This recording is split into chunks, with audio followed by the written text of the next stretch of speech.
The following podcast is sponsored by Structure Tech. As I look out my window, every single house has a chimney. They're all brick. They've all got clay flues sticking out of the top of them, and they all seem to have problems when it comes time to sell. Welcome, everybody. You're listening to Structure Talk, a Structure Tech presentation. My name is Bill Ulrich, as always, alongside Tessa Murray and Ruben Saltzman, your three-legged stool in the Northland, talking to you about all things house related. Thanks for joining us today. On today's episode, we are excited to have Steve Trumble here, the owner of Chimney Doctors in the Twin Cities, and we're going to be talking all things related to chimneys, because it's one of those fun topics that seems to come up a lot when houses are sold, especially in the city. Like, I live in the city. Everybody knows I'm a core member of the urban complex here. But as I look out my window, every single house has a chimney. They're all brick. They've all got clay flues sticking out of the top of them, and they all seem to have problems when it comes time to sell. So we're going to get into this with Steve. He brings a massive amount of knowledge about this topic. So Steve, why don't you go ahead and introduce yourself? Tell us a little bit about your company and how you got into the chimney business. Thank you so much for having me, guys. I have been in the chimney business since about 2003. I started working under a fellow named Michael McFarland. My girlfriend at the time's brother was working with a chimney company, and I needed a job, and I started working with him and worked with him on and off for a little while. So I ended up going off and starting my own thing, but I still kept a relationship with him, kind of did some work for him, stuff that he wasn't interested in doing as a one-man show. And in 2009, he passed away, and to kind of help out his family, he had two young kids, I purchased his assets, I guess you'd say, a couple of trucks from his family or his widow, and started working under AirPro LLC, which was his company. And then we decided to change the name to Chimney Doctors, something that was a little bit more focused on chimneys specifically, because we don't do air duct cleaning anymore, which he used to do. So that's how I got into it, and been hitting it hard ever since. And where are you at now? Yeah, right now I have 3 people in our office, and I have 7 guys out in the field. And I also own a metal fabrication called Soda Metal Fabrication, and we do custom chimney products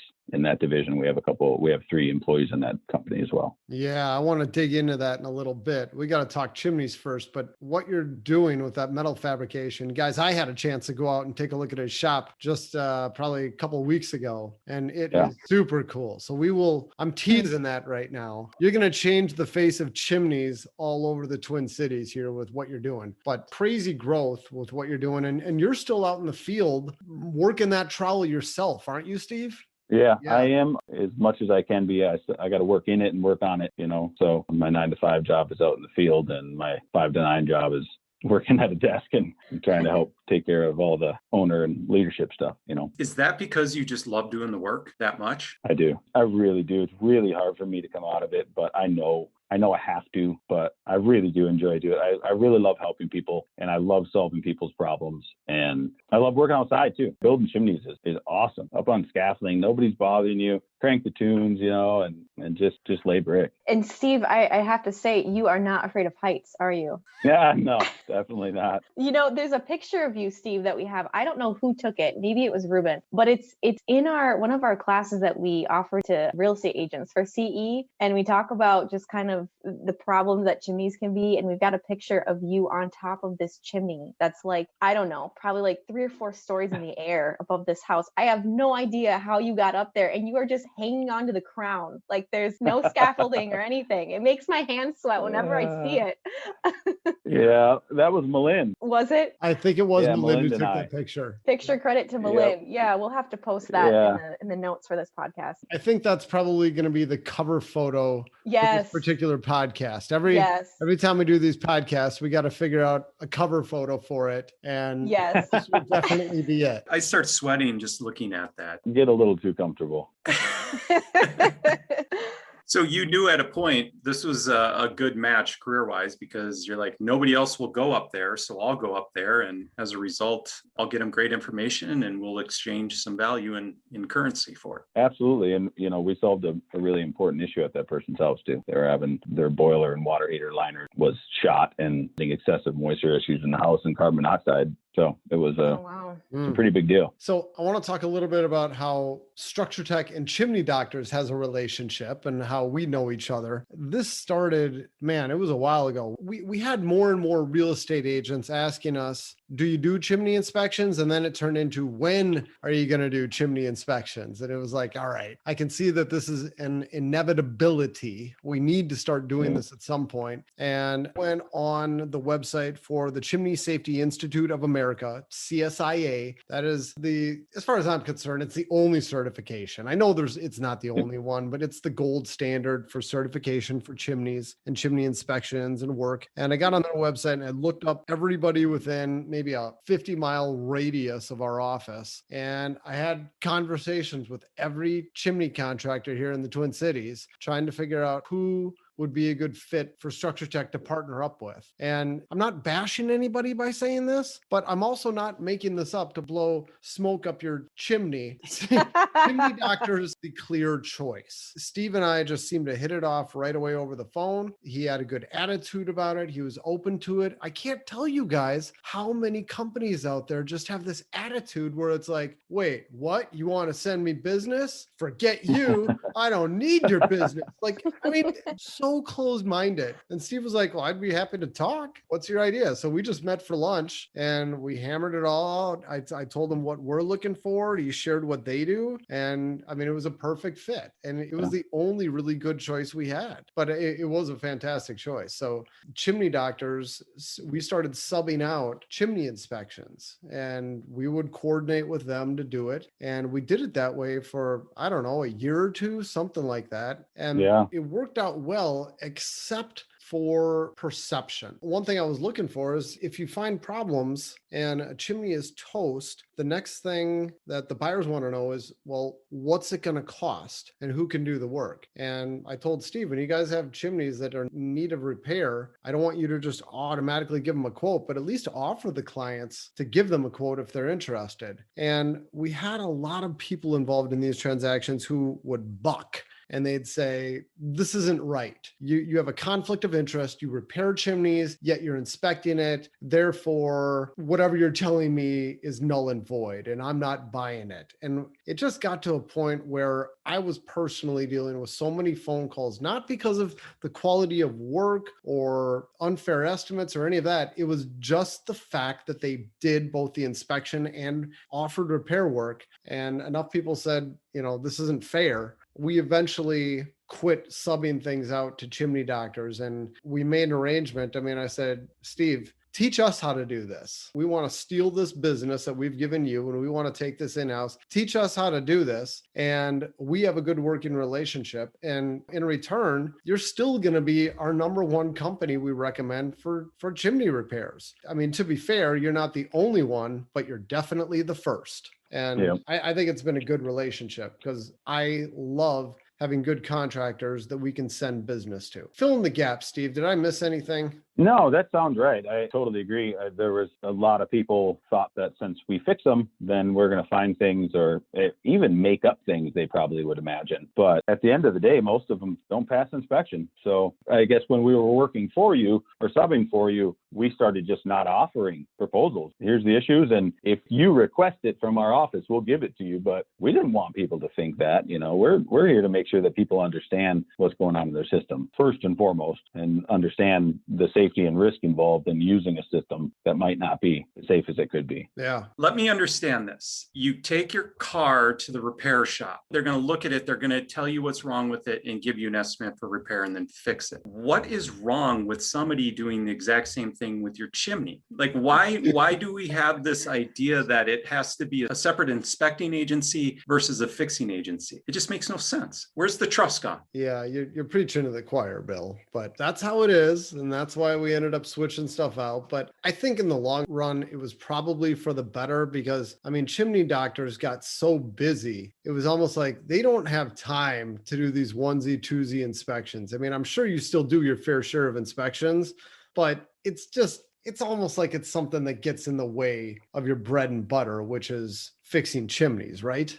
Correct. Yeah. And we honestly, we don't do a ton of real estate inspections anymore. We were doing a ton with you guys. And I think maybe just because you guys are so big and get to so many houses, that mentality kind of spread through the real estate industry. Like, hey, don't use chimney doctors because they're going to find, they're not going to overlook things. They're going to find issues, and it could potentially, interrupt the sale of the house or the closing of the house, because we find problems with almost every single one of them. So I almost feel like we kind of got blacklisted from the real estate industry, which is honestly is fine by me, because it was so fast paced and so like everybody needs everything 5 minutes ago. And it's just like, and most of the part, they're just looking for numbers anyways. They're just shopping around to see how much money they can get taken off the total, or the sale price. It's changed a little bit now where the market is where it is, but we do them, and we're not going to change our inspection process for anybody. No, I gotta say, every once in a while, and Tessa and I have experienced this firsthand, like together, but every once in a while you'll get a chimney professional. I got air quotes, doesn't come through on the pod very well, but every once in a while you get a chimney professional who comes out, chimney's toast, or the chimney's got obvious issues. And Steve, we're not going to name any names, but I know you're thinking of some off the top of your head right now. They come out, Sure. They say,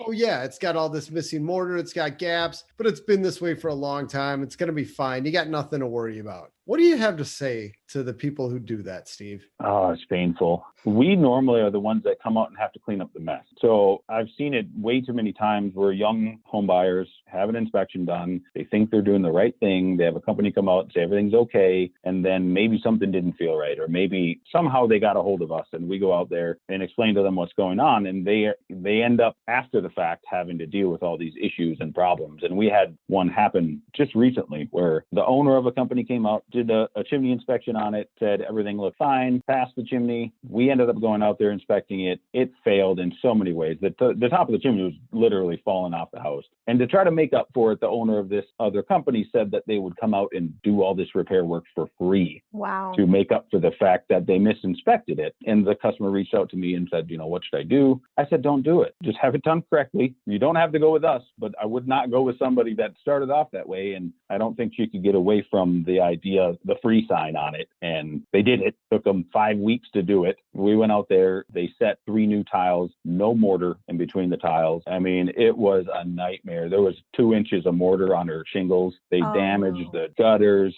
It's just a nightmare. And it pays to have it inspected correctly the first time. And there's a company that I worked with recently that doesn't believe in protecting chimney tops, doesn't believe in caps in any form. Now, let me ask you, Steve, how can there be such a discrepancy? I mean, how can you have one person look at it one way and somebody else come out and say, no, it's fine, when it's not, or vice versa? Isn't there some type of standard that just makes it black and white? There is. The NFPA 211 is the standard that we follow. And in my mind, it's common sense. Water is the biggest enemy of most structures, and especially chimneys sticking out of the top of a roof, being constructed with very porous materials.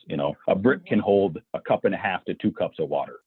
So it really, really sucks in water. There's cores in the brick that carry water and hold water. So a cap is the best thing you can do to protect it, or a properly poured crown, something to stop the water penetration. And water repellent is another thing that we use. But I haven't personally talked to them about this specific issue. Hopefully I will actually in the near future. But I understand that, conceptually, putting a lid over something could change the performance of it. I understand that. I've had chimney systems where we've installed a single flue cap on a lining system and it changed the performance of it. The chimney worked just well enough to draft, but when you put a plate 8 inches above it, you're causing turbulence and you're causing some restriction of flow, and it changes the function of it. I get that. But at the end of the day, it's the structure as a whole. It's the system as a whole. There's something wrong when you can't put a lid on something. That's really the only, argument I could come up with from that kind of stance. But there's a couple of companies out there in the metro here that are hardcore advocates of just,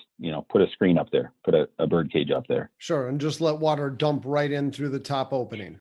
Yep. Okay. And how is it that you can have some companies who say it's fine to have missing mortar in the flue tiles, and Other people say it's not okay to have these gaps. How is there a discrepancy? So, I mean, the flue gas temperatures 15, 20 feet up a chimney system obviously are much, much less than they are in the firebox and smoke chamber area. So I know that's been a topic that's come up in the past, like, oh, the temperatures don't even get up to a point where you could potentially have combustion. But on the other end of that argument, when you have missing tiles or missing mortar joint in between tiles, you start to get a buildup of creosote, which is a natural byproduct of burning wood, into places that we can't clean and we can't inspect. So once they're outside of that lining system, they're encased inside of the chimney and building up, corrosive and acidic materials and very combustible materials in places that we can't clean and we can't inspect. So it's very, very important that the system is sealed from the firebox to the atmosphere. So Steve, you mentioned something called NFPA 211, I think.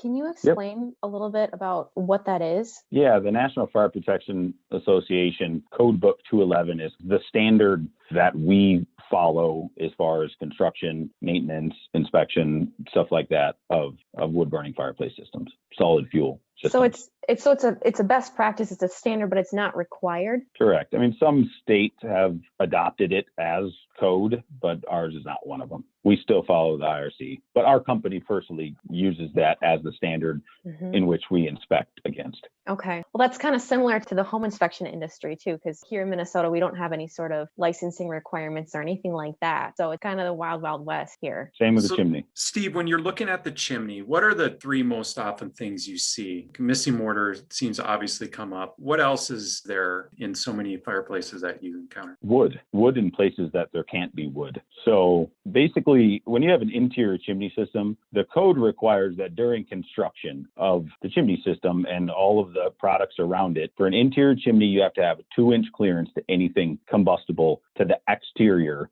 of the chimney structure. On an exterior chimney, say it's going up the side of the house, you need to have a 1-inch clearance. That's the number one thing we see on almost every chimney system. And you guys probably see it every day. When you look up in an attic, there's framing, there's headers, there's roofing material, there's siding material, stuff like that, touching the brick. So you basically have the tile or lining system, a single course of brick, which is, nominal 4 inches thick, and then you have wood touching it. So that's the main thing that we see that almost never meets the standards. Along those same lines would be wood under the firebox or wood under the hearth extension. So a lot of times when masons build the firebox, you're building it over the open cavity of the foundation of the chimney. So the way that they support it is they put a piece of plywood. So you're building, imagine you're building up the structure of the chimney. You put a piece of plywood in it with a little hole for an ash dump, and then they build the firebox right on top of it and continue building the chimney. That's another place that we see wood very often. And then thirdly, for wood is the hearth extension being supported by floor joists, not by the chimney system. So the code and the standard requires that a hearth extension, which is basically the extension, the hearth is the floor of the firebox. The hearth extension is what comes out into the room to protect the floor from hot embers. But that is required to be built off of the chimney structure out of non-combustible materials. In a lot of their metro area houses, they build it right off the floor trusses, and they'll build, pour a little 3-inch slab and then put tile on it. I was just going to ask, Steve, what percentage of chimneys would you say are built improperly from the get-go? 99.9. Wow. Yeah. It's really, really rare that you see that unicorn. It's just not there. It's always something. So if there's this many chimneys improperly built, shouldn't there be a lot of chimney fires every year? Yeah, there are 25,000 of them, annual structure fires directly related to chimneys. Wow. That's a scary number. Wow. Yeah, we didn't tee this up before the show. I just kind of figured you'd know. Yeah, there's a lot, but some of the most problematic areas, or I would say the most problematic areas, are in the lower portions of a chimney structure. So oftentimes when the hearth extension is supported by the floor joists and it's not supported by the same foundation that the chimney system is, there will be settling and a separation that you guys probably see it all the time. There's a separation in between the hearth extension and the firebox. There's wood under there. So a vast majority of structure fires that come from chimney systems happen right there or in the smoke chamber area or in between. There's what we call the lintel gap. The lintel is what supports the top of the firebox opening. It's a piece of L-shaped steel that supports the face brick and chimney system above it. There's oftentimes a big gap in there. You'll see insulation and stuff stuck in there. Sometimes you'll see open charred framing stuffed in there. But there's a header in there. When wood dries out and the ignition then temperature greatly reduces as the wood dries out, and it kind of changes the chemical structure of it. And so when people say it's been good for 30 years, what's the big deal? I feel like it's just getting closer to the big deal. It's coming. It's just a matter of when. And it's a matter of what night mom and dad are out of town and the teenager has a bonfire in their fireplace. That dad normally, it happens. It happens all the time. My son was using it. Well, I know I did my share of those growing up. Had rip-roaring fires. I remember we did one so hot that it shattered the glass on the glass doors in front of the fireplace.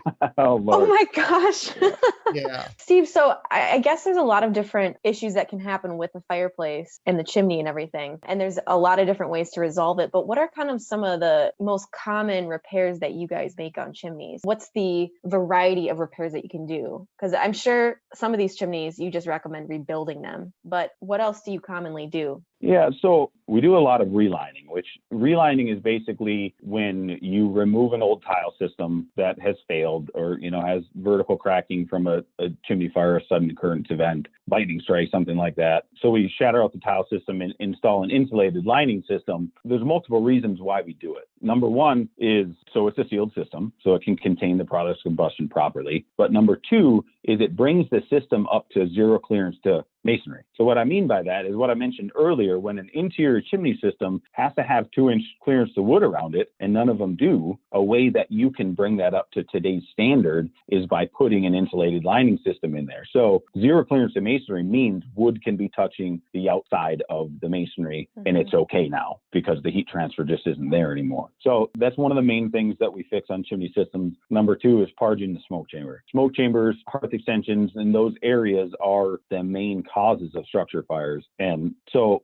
typically when a smoke chamber is built, do we want to do like a little chimney 101? Does everybody understand? Most people that, probably won't know what a smoke that? chamber is. Yeah, we'll do a little chimney 101. So basically, the firebox is the spot where the grate is, where you actually light the fire. Directly above that is the damper that you'd open and close when you use or are not using your fireplace. And then above that is an area that's kind of like an upside down funnel. So they lay brick in there and they corbel it inward to funnel it down from the large size of the firebox down to the size of the lining system. And that area is often corbelled, and by corbelled I mean stepped.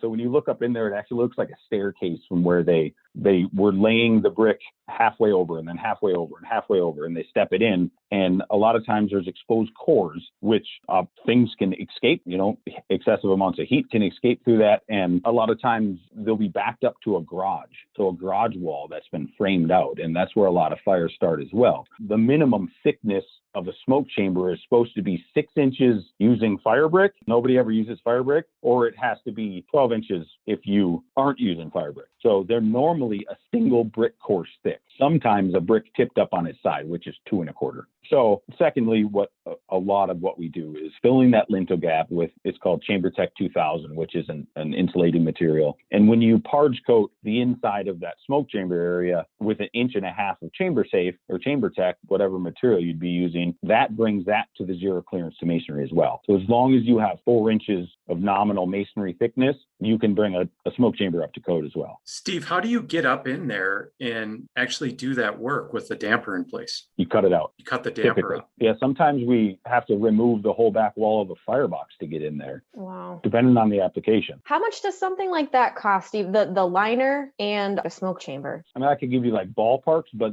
we basically charge things based on the size of the lining system and linear foot. So how tall it is and difficulty of access, stuff like that. If it's a 40-foot tall chimney, we're going to charge accordingly, but we charge it by foot. And I would say on average, a reline is about $5,000 to $7,000 with, a new damper system, cutting everything out, parging the smoke chamber, shattering all the tiles, and it's a big job. It is a big job. And I think a really common misconception that people have is that we can just jam a pipe down the chimney. Mm-hmm. So, I mean, I've had thousands of customers. How could it be so much? Aren't you just sticking a pipe in there? And you can't just put a pipe inside the tile system because it'll be too small. It has to be adequately sized to move the amount of smoke based on the size of the firebox opening. I did not know that. You have to, if you're going to put in a liner, even if the flue is huge, you still should break out the clay tile. It depends. There are anomalies, but with basically the basic math of it is the lining system needs to be, for a round liner, it needs to be 1/12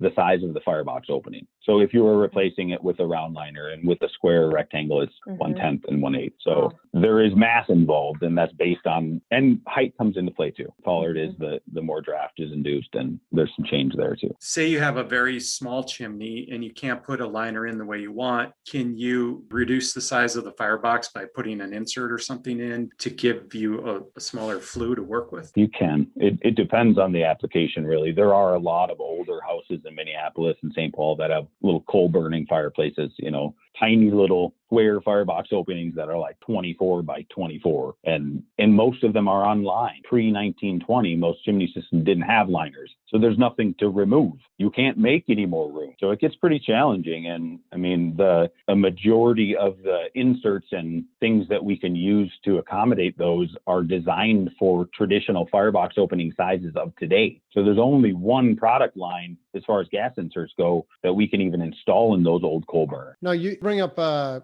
gas insert. Are there ever situations where it's like, all right, this is going to cost a ridiculous amount of money. You're not even that keen on having a wood burning fireplace. Why don't we save you some money and put in a gas insert? Do you ever talk about that, or is that outside you guys' scope of work? We do gas inserts every day. Like I said earlier, a lot of what we do is not home inspection, in that process of it. So we go in there and really try to discover what they truly want to get out of it. Some people think they want to burn wood, but they don't really want to burn wood. I will talk people out of it all the time. I need you to talk my fiance out of it. He really wants a wood burning fireplace.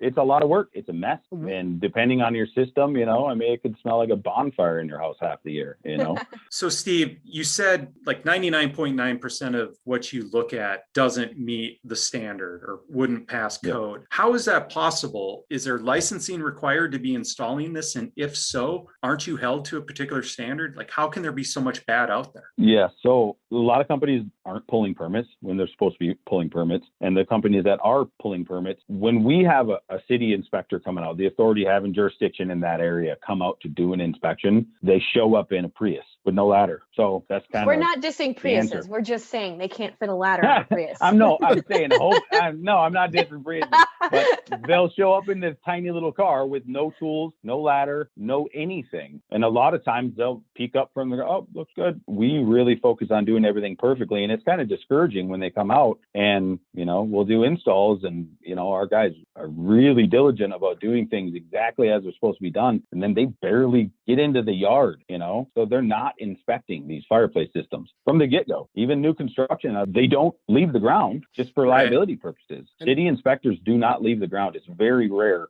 that you see them leave the ground. And what type of special license do you need to work on a chimney? You need a builder's license, contractor's license. Okay, that's it. No special training, general contractor, you are qualified, air quotes. Correct. On top of that, even you don't even have to have that in most cities. You can be considered a specialty contractor and get away with, being able to pull permits with zero licensing and zero education. Wow. So just in the city, St. Paul and Minneapolis are the ones that, are pretty heavy unionized, and they require that you at least have a general contractor's license. And if you don't, you have to have an individual Minneapolis and St. Paul city license that at least requires you're bonded and insured in the basics, Sure. Well, Steve, I want to have a chance to chat about these metal caps that you're making. What was the name of the company again? Soda Metal Fabrication. Soda, S-O-T. Soda, like Minnesota. Yep. All right, cool. And what are you making? And why does it kick so much butt?